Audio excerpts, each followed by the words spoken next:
Hey Edgewater Alliance Church family, Dave Lane here, and it's time for our update. I want to take you to an interesting passage in the book of Acts. It's Acts chapter 27, and Paul is on a mission to get to Rome. He's going to proclaim the gospel before Gentile rulers and knows that that is what God's plan is for him. However, the threat is real, the risk is real, the danger is high. And as Paul is on a ship, when we come to chapter 27, a storm blows in. Acts 27, starting at verse 13. Now when the south wind blew gently, supposing that they had obtained their purpose, they weighed anchor and sailed along Crete, close to shore. But soon a tempestuous wind, called a northeaster, struck from land, and the ship was caught and could not face the wind. And we gave way to it and were driven along, running under the lee of the island called Cauda. We managed with difficulty to secure the ship's boat.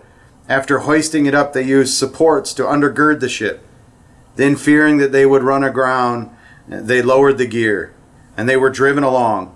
Since they were violently storm-tossed, they began the next day to jettison the cargo. And on the third day, they threw the ship's tackle overboard with their own hands. When neither sun nor stars appeared for many days, and no small tempest lay on us, all hope of being saved was at last abandoned. And then the Lord speaks to Paul. And here's what the Lord says. The ship will be lost, but there will be no loss of life.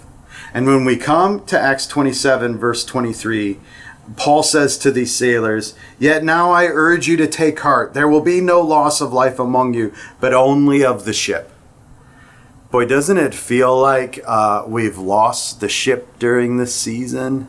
And we've had to toss overboard things we value, like meeting together, just so that we could make it to shore.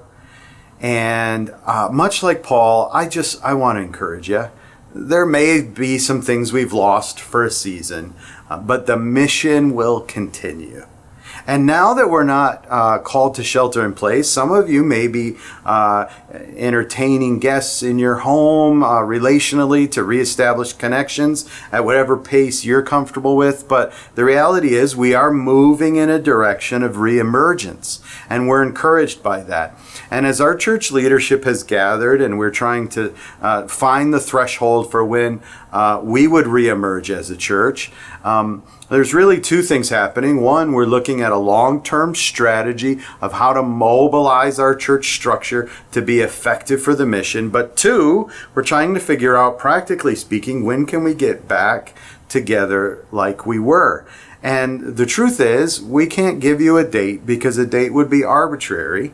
What we're doing is moving with the flow of the Center for Disease Control guidelines. And as they release us, we will move to that line. And when they move the line and release us to larger gatherings, we'll move to that line. Eventually, we'll be at a diminished capacity in our sanctuary, but we'll be gathering. So we don't have a date for you yet, but we are following the metrics.